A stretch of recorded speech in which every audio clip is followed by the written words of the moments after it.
जब मोदी को हरा नहीं पाए तो बदजुबानी पर उतर आए। पहले हिंदुओं को टारगेट किया, फिर उत्तर भारतीयों पर किया अटैक। देखकर खौल उठा अमित शाह का खून। स्टालिन की औलाद भूल गए जिसने किया उत्तर भारतीयों पर हमला।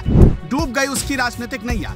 सड़क पर आना पड़ा राज ठाकरे जैसे ना हो जाए हाल।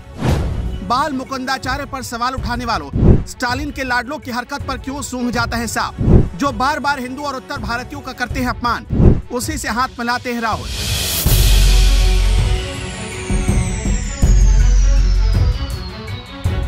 हिंदुस्तान में रहते हैं मगर हिंदी और हिंदुओं से नफरत। यूपी बिहार एमपी वालों को गौमूत्र बताने की हिमाकत।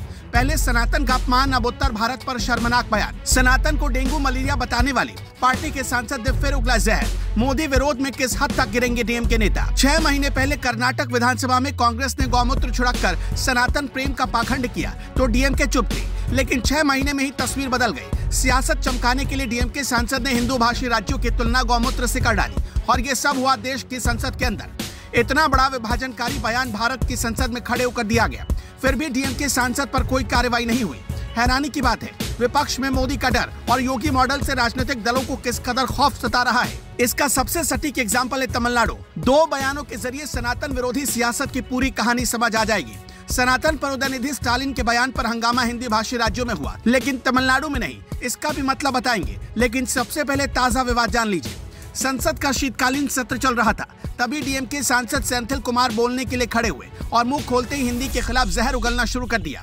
डीएमके सांसद ने कहा कि इस देश की जनता को सोचना चाहिए कि बीजेपी की चुनाव जीतने की शक्ति केवल हिंदी पट्टी राज्यों में है, जिन्हें हम आमतौर पर गौमूत्र राज्य कहते हैं। हम यानी कौन, डीएमके या फिर पूरा इंडी गठबंधन। डीएमके को साफ करना चाहिए कि हिंदी राज्यों को गौमूत्र प्रदेश कौन कौन मानता है, क्योंकि डीएमके उसी इंडी गठबंधन का हिस्सा है जिसमें कांग्रेस, नीतीश, अखिलेश और ममता शामिल है। सेंथिल कुमार ने कहा कि बीजेपी दक्षिण भारत में नहीं आ सकती। केरल, तमिलनाडु, तेलंगाना, आंध्र प्रदेश और कर्नाटक में चुनाव परिणाम देख लो, बीजेपी कहीं नहीं। लेकिन डीएमके सांसद की गणित काफी कमजोर है। मोदी मैग्नेट और योगी मॉडल ने दक्षिण के किले को हिलाना शुरू कर दिया है, तभी डीएमके बौखलाहट में ऐसे बयान दे रही है। बीजेपी कर्नाटक में सरकार चला चुकी है, पुडुचेरी में बीजेपी सरकार के सहयोगी की भूमिका में।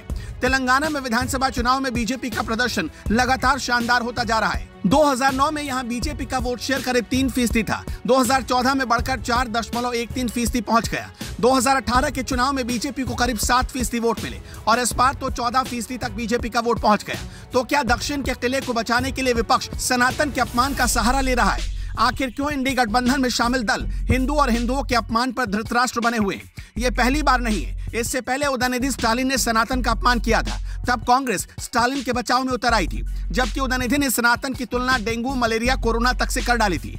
दरअसल दक्षिण में सनातन विरोध की कहानी कोई नई नहीं है। द्रविड़ आइकॉन पेरियार तो भगवान के वजूद को ही नकारते थे।